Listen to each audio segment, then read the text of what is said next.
CPM general secretary Sitaram Yechury അന്തരിച്ചു. 72 വയസ്സായിരുന്നു. Pneumonia ബാധിച്ച ചികിത്സയിലിരിക്കെ ഡൽഹിയിലായിരുന്നു അന്ത്യം. തുടർച്ചയായ 3 തവണ CPM ജനറൽ സെക്രട്ടറി ആയിരുന്നു.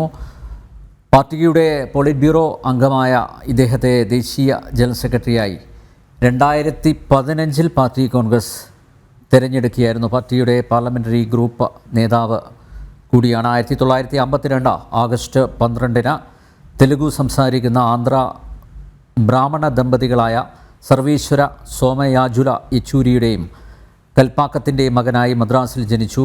അച്ഛൻ ആന്ധ്രാപ്രദേശ് റോഡ് ട്രാൻസ്പോർട്ട് കോർപ്പറേഷനിൽ എഞ്ചിനീയറായിരുന്നു. അമ്മ സർക്കാർ സർവീസിലായിരുന്നു.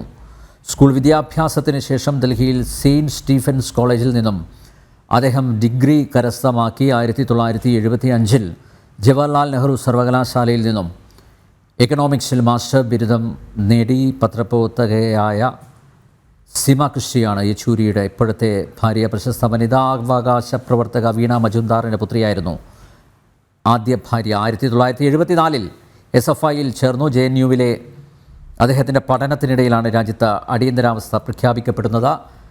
അടിയന്തരാവസ്ഥയ്ക്കെതിരെ പ്രതിഷേധം ഉയർത്തിയതിനെ തുടർന്ന് ഡോക്ടറേറ്റ് പൂർത്തിയാക്കുന്നതിന് മുന്നേ തന്നെ അറസ്റ്റിലായി. ജയിൽ മോചിതനായ ശേഷം വീണ്ടും പഠനം തുടർന്നു. അതേ കാലയളവിൽ 3 തവണ യെച്ചൂരിയെ JNU വിദ്യാർത്ഥി യൂണിയൻ പ്രസിഡൻ്റായി തിരഞ്ഞെടുത്തു. 1978 SFI അഖിലേന്ത്യാ ജോയിൻറ്റ് സെക്രട്ടറിയായി തിരഞ്ഞെടുക്കപ്പെട്ട യെച്ചൂരി അതേ വർഷം തന്നെ SFIയുടെ അഖിലേന്ത്യാ പ്രസിഡൻ്റായി തിരഞ്ഞെടുക്കപ്പെട്ടു. 1985 CPM കേന്ദ്ര കമ്മിറ്റിയിലേക്ക് തിരഞ്ഞെടുക്കപ്പെട്ട യെച്ചൂരി 1992 മുതൽ CPM പോളിറ്റ് ബ്യൂറോ അംഗമാണ്. അന്താരാഷ്ട്ര വിഷയങ്ങളുടെ CPM തലവനും പാർട്ടി മുഖപത്രമായ പീപ്പിൾ ഡെമോക്രസിയുടെ എഡിറ്ററും കൂടിയാണ് യെച്ചൂരി. വാഗ്മിയും നയതന്ത്രജ്ഞനുമായ യെച്ചൂരി നേപ്പാളിൽ മാവോയിസ്റ്റുകളെ ജനാധിപത്യത്തിൻ്റെ പാതയിലേക്ക് നയിക്കുന്നതിനായി ഒരു മധ്യസ്ഥനെന്ന നിലയിൽ നടത്തിയ ഇടപെടലുകൾ പ്രശംസാർഹമായിരുന്നു. നേപ്പാളിലെ പ്രമുഖ മാവോവാദി നേതാക്കളായ പ്രചണ്ഡ, ബാബുറാം ഭട്ടാറായി തുടങ്ങിയവരുമായി അടുത്ത ബന്ധമുണ്ടായിരുന്നു യെച്ചൂരിക്ക്. ആഗോളവൽക്കരണ, ഉദാരവൽക്കരണ നയങ്ങളുടെ പൊള്ളത്തരങ്ങൾ തുറന്നു കാണിക്കുന്ന നിരവധി രചനകൾ സീതാറാം യെച്ചൂരിയുടെ ഭാഗത്തു നിന്നുണ്ടായിട്ടുണ്ട്. ആഗോളവൽക്കരണ കാലത്തെ സോഷ്യലിസം എന്ന പുസ്തകം ഇതിന് മികച്ച ഉദാഹരണമാണ്. UPA ഭരണത്തിൽ ഇന്ത്യയിൽ ഉയർന്നു വന്ന ഹിമാലയൻ അഴിമതികളിൽ പലതും ആദ്യമേ തന്നെ പാർലമെൻറ്റിൽ ഉയർത്തിക്കൊണ്ടുവന്നതിലും യെച്ചൂരി വഹിച്ച പങ്ക് വളരെ നിർണായകമായിരുന്നു. ഇന്ത്യയിലെ മികച്ച പാർലമെൻറ്റേറിയനായും സീതാറാം യെച്ചൂരി കണക്കാക്കപ്പെടുന്നു. ജിഷ്ണു കൃഷ്ണൻ ചേരുന്നു. ജിഷ്ണു, എപ്പോഴായിരുന്നു അന്ത്യം? എന്താണ് വിശദാംശങ്ങൾ? ശ്വാസകോശ അണുബാധയെ തുടർന്ന് ഡൽഹി എയിംസിൽ ചികിത്സയിലിരിക്കെയാണ് CPM general secretary Sitaram Yechury മരണപ്പെട്ടിട്ടുള്ളത്. അല്പസമയങ്ങൾക്ക് മുൻപാണ് മരണവാർത്ത ആശുപത്രി അധികൃതർ ഔദ്യോഗികമായി അറിയിച്ചിട്ടുള്ളത്. ലഭിക്കുന്ന റിപ്പോർട്ടുകൾ പ്രകാരം കഴിഞ്ഞ മാസം 19 തന്നെ ശ്വാസ തടസ്സത്തെ തുടർന്ന് സീതാറാം യെച്ചൂരിയെ എയിംസിൽ പ്രവേശിച്ചിരുന്നു, ചികിത്സ ആരംഭിച്ചിരുന്നു. എന്നാൽ ആരോഗ്യനില പൂർണ്ണമായും വഷളായതിനെ തുടർന്ന് കഴിഞ്ഞ കുറച്ച് ദിവസങ്ങളായി വെന്റിലേറ്ററിലായിരുന്നു സീതാറാം യെച്ചൂരി എന്നാണ് മനസ്സിലാക്കുന്നത്. ഇപ്പോൾ അല്പസമയങ്ങൾക്ക് മുൻപ് ഡൽഹി എയിംസ് അധികൃതർ മരണം സ്ഥിരീകരിച്ചിരിക്കുകയാണ്. സംസ്കാര ചടങ്ങുകൾ ഉൾപ്പെടെയുള്ള കാര്യങ്ങളുമായി ബന്ധപ്പെട്ട CPMന്റെ ഭാഗത്തുനിന്ന് ഔദ്യോഗികമായ അറിയിപ്പുകൾ അടുത്ത നിമിഷങ്ങളിൽ ഉണ്ടാകും എന്നുള്ളതാണ് മനസ്സിലാക്കുന്നത്. അനിൽ നെഹ്റ സൂചിപ്പിച്ചതുപോലെ ആന്ധ്രാപ്രദേശ് സ്വദേശിയായിട്ടുള്ള സീതാറാം യെച്ചൂരി മദ്രാസിലാണ് ജനിച്ചത്. പിന്നീട് പഠനം ഡൽഹിയിലേക്ക് മാറുന്നു.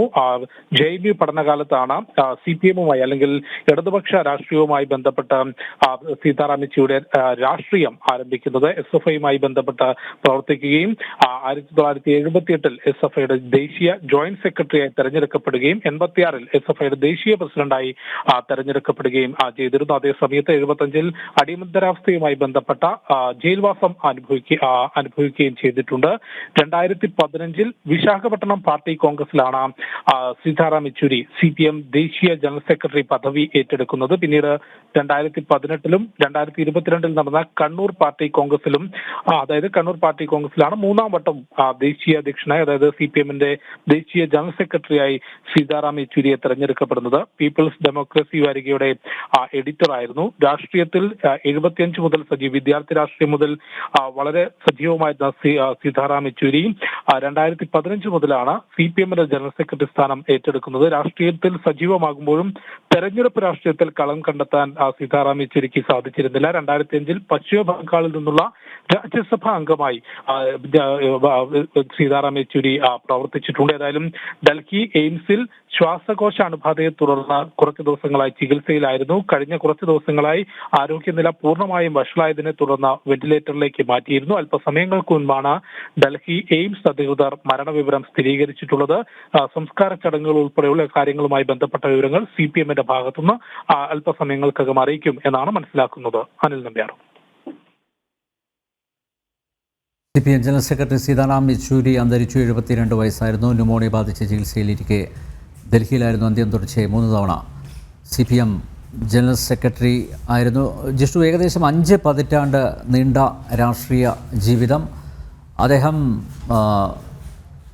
ഒരു ബുദ്ധിജീവിയായിരുന്നു.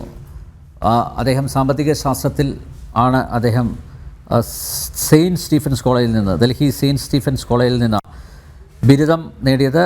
പിന്നീട് JNUവിൽ നിന്ന് സാമ്പത്തിക ശാസ്ത്രത്തിൽ ബിരുദാനന്തര ബിരുദം നേടി.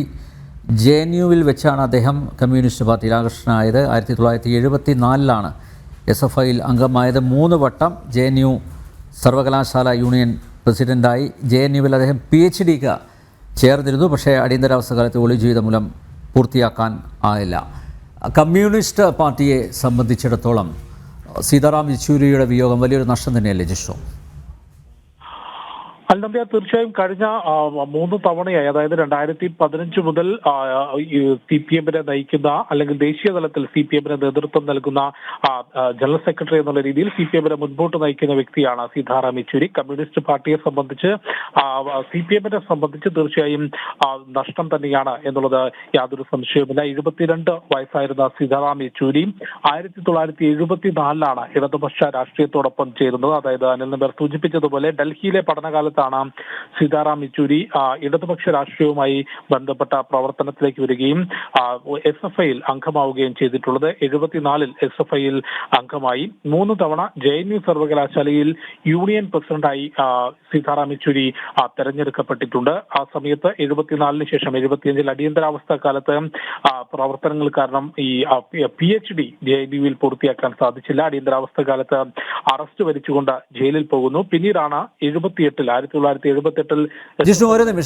ഒരു നിമിഷം PC ജോർജ് ചേരുന്നു. PC George, CPM general secretary Sitaram Yechury വിടവാങ്ങിയിരിക്കുന്നു.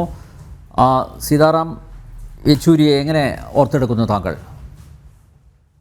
അദ്ദേഹത്തെ പറ്റി പറയുമ്പോൾ ഇത്രയും നല്ല സ്വഭാവ ഗുണമുള്ള ഒരു കമ്മ്യൂണിസ്റ്റുകാരൻ കേരളം അല്ല ഇന്ത്യ കണ്ടിട്ടില്ല.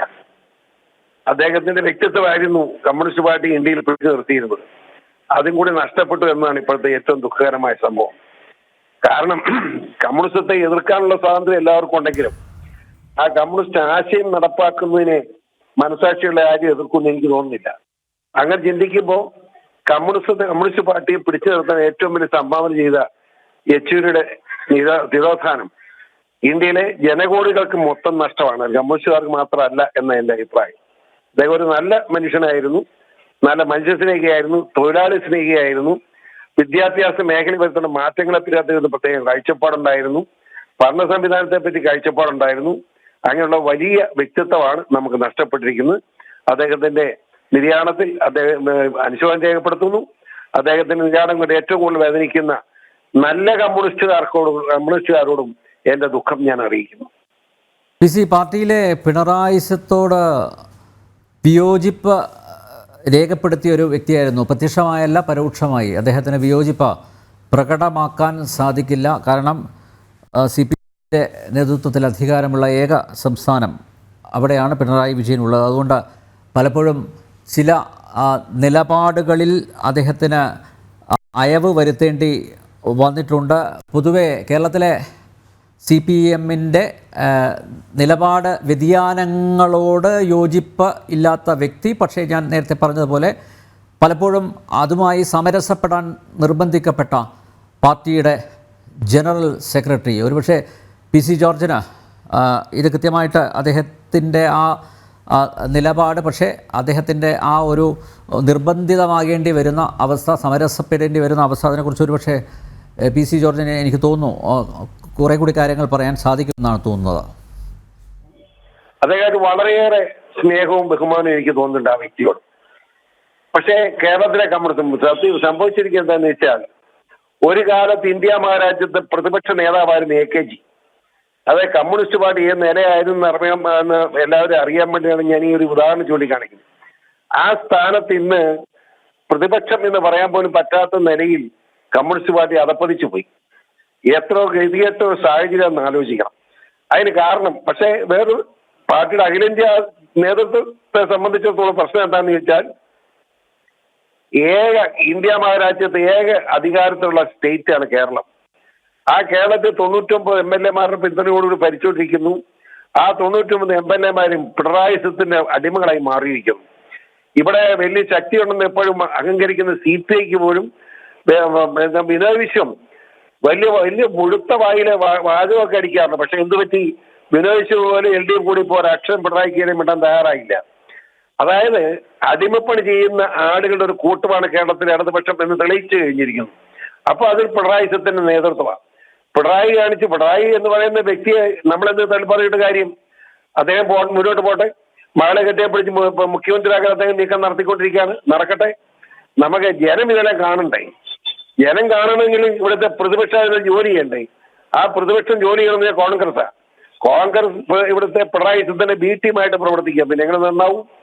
ഏതായാലും ഇതെല്ലാം നോക്കിയിരുന്ന് കാണാം നമുക്ക്. ഒരു സംശയമില്ല നമ്പ്യാർ, ഇത് അധികം നാളെ പോവില്ല. പിണറായി ഉൾപ്പെടെ അവസാനിക്കും. അതോടുകൂടി ഇന്ത്യയിലെ കമ്മ്യൂണിസ്റ്റ് പാർട്ടിയും തീരും. കാരണം തീരുകയെല്ലാം മറ്റു മാർഗമില്ലല്ലോ, രക്ഷപ്പെടുത്താനാവില്ല. അതാണ് ഇപ്പോഴത്തെ നില. ത്രിപുരയിലുണ്ടായത്, ത്രിപുര ഇപ്പോൾ ഉണ്ടോ? ഇല്ല, മുഴുവൻ കൊണ്ടുപോയി ആ പിള്ളേർ.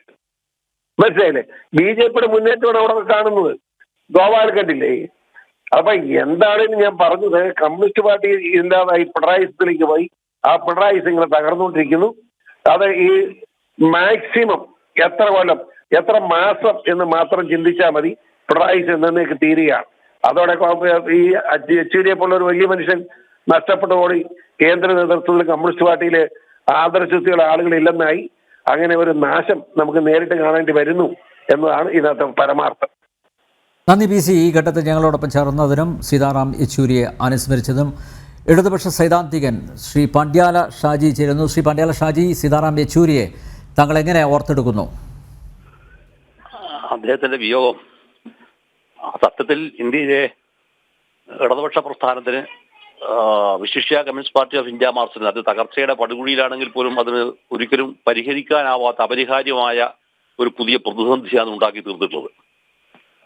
ഇന്ത്യ നേരിടുന്ന ഒരു വലിയ വെല്ലുവിളി ഇപ്പോൾ ഉണ്ട് എന്ന ഒരു പൊതുരാഷ്ട്രീയ ബോധം ജനാധിപത്യങ്ങളുടെ പക്ഷത്ത് നിന്ന് അതിശക്തമായി ഉയർന്നു നിൽക്കുന്ന ഘട്ടത്തിലാണ് സീതാറാം യെച്ചൂരിയെ പോലുള്ള ഒരു വളരെ തീക്ഷ്ണബുദ്ധിയും സൂക്ഷ്മബുദ്ധിയുമുള്ള ഒരു മാർക്സിസ്റ്റിന്റെ വിയോഗം ഉണ്ടാവുന്നത് എന്നത് ഇന്ത്യൻ ഇടതുപക്ഷ പ്രസ്ഥാനങ്ങൾ നേരിടാനിരിക്കുന്ന വലിയ വെല്ലുവിളിയുടെ ഭാഗവും കൂടിയാണത്.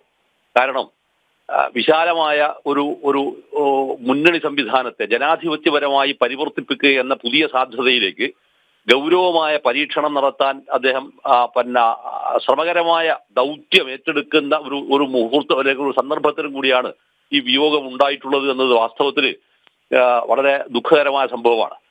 അതിന്റെ മറ്റൊരു ദുരന്തം കേരളത്തിലതുണ്ടാക്കുന്ന പ്രത്യാഘാതം എന്ന് പറയുന്നത്, കേരളം തകർന്നടിഞ്ഞുകൊണ്ടിരിക്കുന്ന കേരളത്തിനകത്ത് പാർട്ടി അതിന്റെ കുറ്റിനാശത്തിലേക്ക് പോവുകയാണ്, സർവനാശത്തിലേക്ക് പോവുകയാണ്. ആ ഒരു ഘട്ടത്തിൽ സീതാറാം യെച്ചൂരിയുടെ മരണം എന്ന് പറയുന്നത് ഇത് തകർക്കാൻ ശ്രമിക്കുന്നവരുടെ പക്ഷത്തിന് സ്വാഭാവികമായും ഒരു മുതൽക്കൂട്ടാവുമെന്നുള്ളതാണ്. അല്ലെങ്കിൽ മുതൽക്കൂട്ട് എന്നുള്ള വാക്ക് ഉപയോഗിക്കാൻ പാടില്ല, എങ്കിൽ പോലും അവർ വളരെ ഉള്ളിൽ ആഹ്ലാദപൂർവ്വമാണ് അതിനെ സ്വീകരിക്കുക. കാരണം ഒരു കറക്റ്റീവ് ഫോഴ്സ് എന്ന നിലയിൽ ഒരു പ്രസ്ഥാനത്തെ നയിക്കാനും അതിന്റെ ദിശ ഇന്നതായിരിക്കണം എന്ന് പറയാവുന്ന ഒരു ലക്ഷ്യബോധമുണ്ട്. ഈ ലക്ഷ്യബോധത്തിനകത്ത് ഞാൻ വളരെ പ്രധാനമായി വളരെ പ്രധാനപ്പെട്ടിരിക്കുന്ന ഒരു രാഷ്ട്രീയ പ്രശ്നം ഇതിനകത്ത് ഉന്നയിക്കുകയാണ്.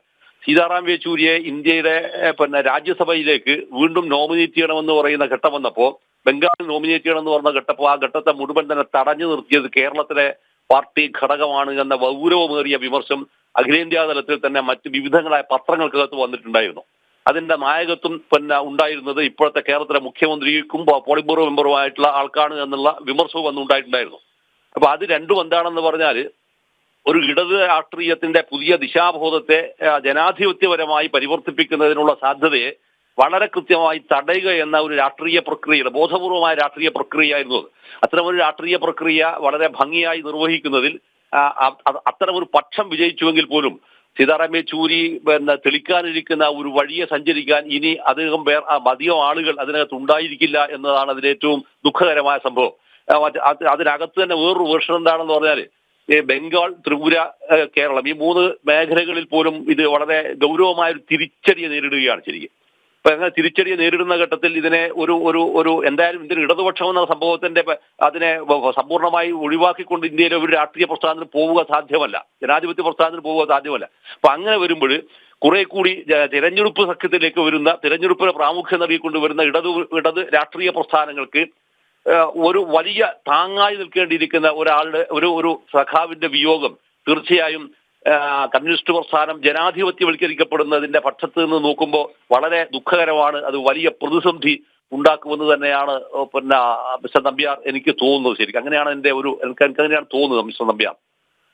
ശ്രീ ഷാജി, CPM-ന്റെ പ്രത്യേകിച്ച് കേരളത്തിലെ CPM-ന്റെ വലതുപക്ഷ വ്യതിയാനത്തോട് പ്രകടമായിട്ടല്ലെങ്കിലും അല്ലെ വിയോജിപ്പുകളുമായി നിലയുറപ്പിച്ച ഒരു നേതാവാണ് സീതാറാം യെച്ചൂരി അല്ലേ. പലപ്പോഴും അദ്ദേഹം നിർബന്ധിതനായി പല തീരുമാനങ്ങളും എടുക്കാൻ, മാത്രമല്ല അദ്ദേഹത്തിന് സമരസപ്പെടേണ്ടി വന്നു. അദ്ദേഹത്തിൻ്റെ ബോഡി ലാംഗ്വേജ്, ചില വിവാദങ്ങളൊക്കെ ഉണ്ടായപ്പോൾ അദ്ദേഹത്തിൻ്റെ ബോഡി ലാംഗ്വേജ് മാത്രം ശ്രദ്ധിച്ചാൽ മതി അദ്ദേഹം ആരോടൊപ്പം നിൽക്കുന്നു, ഏത് പക്ഷത്തോടൊപ്പം നിൽക്കുന്നു എന്നുള്ളത്.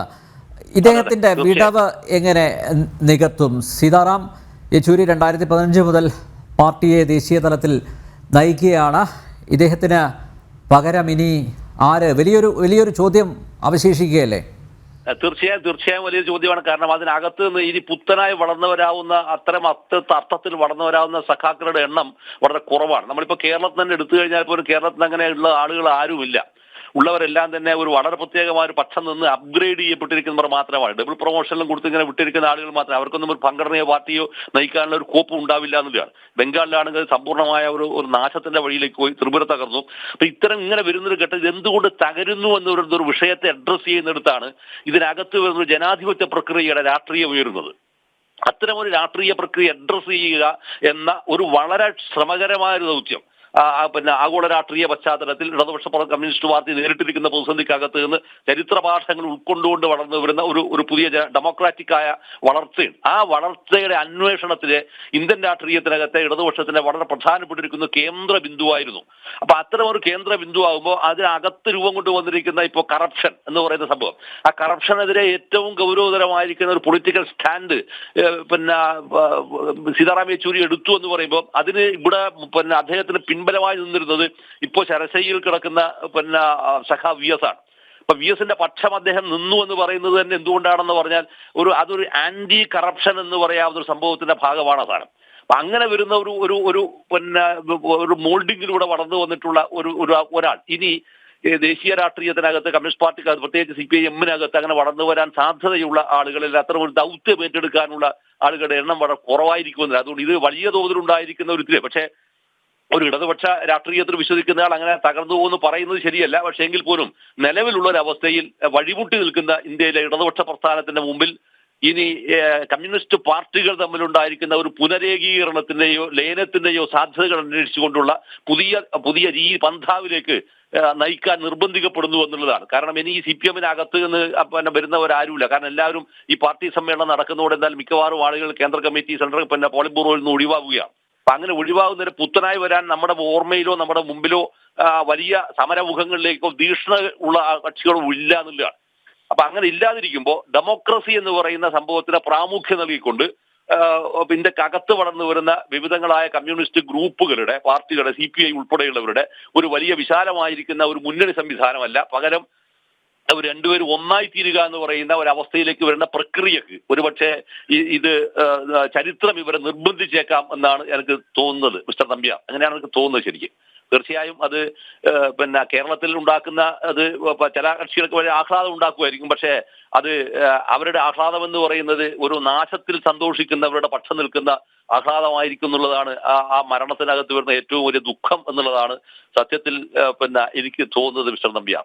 CPM-ന്റെ എന്നും ചിരിക്കുന്ന മുഖം ഇടതുപക്ഷത്തിൻ്റെ കരുത്തായിരുന്ന party general secretary Sitaram Yechury അന്തരിച്ചു. 72 വയസ്സായിരുന്നു. ന്യൂമോണിയ ബാധിച്ച് ചികിത്സയിലിരിക്കെ ഡൽഹിയിലായിരുന്നു അന്ത്യം. തുടർച്ചയായി 3 തവണ CPM-ന്റെ ജനറൽ സെക്രട്ടറി ആയിരുന്നു.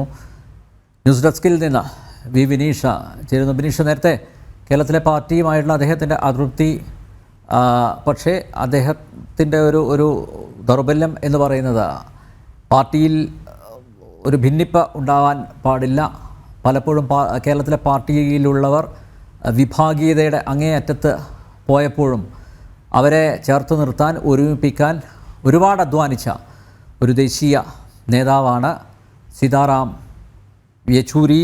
അദ്ദേഹം 38-ാം വയസ്സിലാണ് പോളിറ്റ് ബ്യൂറോയിൽ അംഗമായത്. എന്നും ചിരിക്കുന്ന സൂര്യൻ്റെ ചെങ്കതിർ തുടങ്ങിയ വിശേഷണങ്ങളൊക്കെ അദ്ദേഹത്തോട് ചേർത്ത് വെക്കാവുന്നതാണ്. ബിനീഷ്, കേരളത്തിലെ പാർട്ടിയിൽ സീതാറാം യെച്ചൂരിയുടെ വിയോഗത്തോടു കൂടി എന്തൊക്കെ മാറ്റങ്ങൾ ഉണ്ടാവും? ഇനിയിപ്പോൾ ഞാൻ നേരത്തെ ശ്രീ പണ്ഡ്യാല ഷാജിയോട് ചോദിച്ചു, ഇദ്ദേഹത്തിൻ്റെ വിടവ് ആര് നികത്തും? കാരണം പാർട്ടിയിലെ ഒരു ബുദ്ധിജീവി, ധിഷണാശാലിയായിരുന്നു അദ്ദേഹം. പഠനത്തിൽ മിടുക്കൻ. JNUവിൽ അദ്ദേഹം PhDക്ക് അദ്ദേഹം ശ്രമിച്ചിരുന്നു. പക്ഷേ അന്ന് അടിയന്തരാവസ്ഥ വന്നതുകൊണ്ട് അദ്ദേഹം അറസ്റ്റിലായി. അതുകൊണ്ട് അത് ഉപേക്ഷിക്കേണ്ടി വന്നു. പിന്നീട് SFIയിലൂടെയാണ്, വിദ്യാർത്ഥി രാഷ്ട്രീയത്തിലൂടെയാണ് അദ്ദേഹം രാഷ്ട്രീയത്തിൽ സജീവമാകുന്നത്. എന്തായിരിക്കും കേരളത്തിലെ പാർട്ടിയിൽ സീതാറാം യെച്ചൂരിയുടെ ഈ അകാല വിയോഗത്തിലൂടെ ഉണ്ടാകുന്ന ചലനങ്ങൾ എന്തൊക്കെയായിരിക്കും ബിനീഷ? തീർച്ചയായിട്ടും നമ്പ്യാർ, കേരളത്തിൽ മാത്രമല്ല CPM-നെ സംബന്ധിച്ചിടത്തോളം രാജ്യത്തുടനീളമുള്ള ഒരു സൗമ്യനായ നേതാവിനെയാണ് ഇപ്പോൾ CPM-ന് നഷ്ടമായിരിക്കുന്നത് എന്നാണ് പറയേണ്ടി വരിക. കാരണം അദ്ദേഹത്തിൻ്റെ ഇടപെടലുകൾ, മാധ്യമപ്രവർത്തകരുമായുള്ള അദ്ദേഹത്തിൻ്റെ ബന്ധം, അത് എടുത്തു പറയാതെ വയ്യ. കാരണം കേരളത്തിലെ CPM നേതാക്കളെ സംബന്ധിച്ചിടത്തോളം അവരെക്കുറിച്ച് പറയുമ്പോൾ പൊതുവെ ഒരു തലക്കനമുള്ള നേതാക്കളാണ് കേരളത്തിലെ CPM നേതാക്കൾ എന്നാണ് പൊതുവെയുള്ള ഒരു അടക്കം പറച്ചിൽ. പക്ഷേ അതിൽ നിന്നെല്ലാം വ്യത്യസ്തനായ ഒരു നേതാവ് തന്നെയായിരുന്നു സീതാറാം യെച്ചൂരി. നമുക്ക് പല ഘട്ടങ്ങളിലായി അദ്ദേഹത്തിൻ്റെ ഇടപെടലുകളും കേരളത്തിലെ, നേരത്തെ നമ്പ്യാർ സൂചിപ്പിച്ചതുപോലെ തന്നെ കേരളത്തിലെ CPM-നുള്ളിലെ വിഭാഗീയത അത് പല ഘട്ടങ്ങളിലായി മറനീക്കി പുറത്തു വരുന്ന സാഹചര്യത്തിൽ ഒരു കാരണവരുടെ സ്ഥാനത്ത് നിന്ന് അദ്ദേഹം പാർട്ടി നേതാക്കളെ അനുനയിപ്പിക്കാനുള്ള ഒരു ശ്രമം പല ഘട്ടങ്ങളിലായി അദ്ദേഹം വിജയിപ്പിക്കുന്ന ഒരു സാഹചര്യമുണ്ടായി. CPM-നെ സംബന്ധിച്ചിടത്തോളം ഒരു തീരാനഷ്ടം തന്നെയാണ് സീതാറാം യെച്ചൂരിയുടെ ഈ വിയോഗം എന്നാണ് നമുക്ക് വിലയിരുത്താൻ സാധിക്കുക. കാരണം കേരളത്തിൽ CPM-നെ ഇപ്പോൾ പടലപ്പിണക്കങ്ങൾ, ഒപ്പം തന്നെ വിഭാഗീയത, ഇതൊക്കെ സജീവമായി നിൽക്കുന്ന ഒരു സാഹചര്യമാണ്. പ്രത്യേകിച്ച് ഇടതുമുന്നണിയിൽ പോലും വലിയ കോലാഹലങ്ങൾ ഉണ്ടാകുന്ന സാഹചര്യങ്ങളിൽ അദ്ദേഹത്തിൻ്റെ ഒരു ഇടപെടൽ സാധാരണക്കാരനായി ഡൽഹിയിൽ നിന്ന് കേരളത്തിലേക്ക് എത്തുന്നു, AKG സെൻറ്ററിലേക്ക് എത്തുന്നു. അവിടെ വച്ച് ഒരു സാധാരണക്കാരനെ പോലെ മറ്റു ഘടകകക്ഷി നേതാക്കളോട് സംസാരിക്കുന്ന ഒരു ദേശീയ നേതാവിനെ, CPM-ൻ്റെ ഒരു തലക്കനമില്ലാത്ത ദേശീയ നേതാവിനെയായിരുന്നു നമുക്ക് പല ഘട്ടങ്ങളിൽ കാണാൻ സാധിച്ചത്. പക്ഷേ ഇപ്പോൾ നമുക്ക് വ്യക്തമാകുന്നത് ഇനിയുള്ള ദിവസങ്ങളിൽ ആരാകും ഇതിന് സമാനമായ രീതിയിലുള്ള ഒരു ഇടപെടൽ നടത്താനുള്ള CPM-നുള്ളിലെ നേതാവ് എന്ന ചോദ്യം തന്നെയാണ് ഇപ്പോൾ ഉയർന്നുകൊണ്ടിരിക്കുന്നത്. എന്തായിരുന്നാലും നിലവിലെ സാഹചര്യത്തിൽ CPM-നെ സംബന്ധിച്ചിടത്തോളം ഒരു തീരാനഷ്ടം, ഒരു തലക്കനമില്ലാത്ത നേതാവിനെ CPM-ന് നഷ്ടമാകുന്നു എന്നതാണ് CPM-നെ സംബന്ധിച്ചിടത്തോളം ഏറ്റവും വലിയ പ്രശ്നം. ഒപ്പം എടുത്തു പറയേണ്ടത്, ദേശീയ തലത്തിൽ ഇനി വരും ദിവസങ്ങളിൽ ആരായിരിക്കും ഇത്തരത്തിൽ CPM-നെ നയിക്കാനുള്ള ഒരു തീക്ഷ്ണശാലിയായ ഒരു നേതൃത്വം അല്ലെങ്കിൽ ഒരു നേതാവ് എങ്ങനെ ഉടലെടുക്കും എന്ന കാര്യത്തിൽ CPM-നെ സംബന്ധിച്ചിടത്തോളം വലിയ പ്രശ്നം തന്നെയാണ്. അത് CPM-ൽ വലിയ തലവേദന ആകാനുള്ള ഒരു സാഹചര്യവും നിലനിൽക്കുന്നുണ്ട്. നമ്പ്യാർ, യെസ്, ദേശീയ തലത്തിൽ ദുർബലമായിക്കൊണ്ടിരിക്കുന്ന ഇടതുപക്ഷത്തിൻ്റെ ആ പഴയ പ്രതാപത്തിലേക്ക് തിരിച്ചു കൊണ്ടുവരിക, പാർട്ടിയെ കൂടുതൽ സുസംഘടിതമാക്കുക തുടങ്ങിയ ദൗത്യം ഏറ്റെടുത്തുകൊണ്ടാണ് സീതാറാം യെച്ചൂരി വീണ്ടും പാർട്ടി ജനറൽ സെക്രട്ടറിയായി അവരോധിതനായത്. പക്ഷേ ആ ദൗത്യം പൂർത്തിയാക്കുന്നതിന് മുമ്പ് അദ്ദേഹം വിടവാങ്ങിയിരിക്കുന്നു. CPM general secretary Sitaram Yechury അദ്ദേഹത്തിൻ്റെ 72-ാം വയസ്സിൽ മൺമറഞ്ഞിരിക്കുന്നു.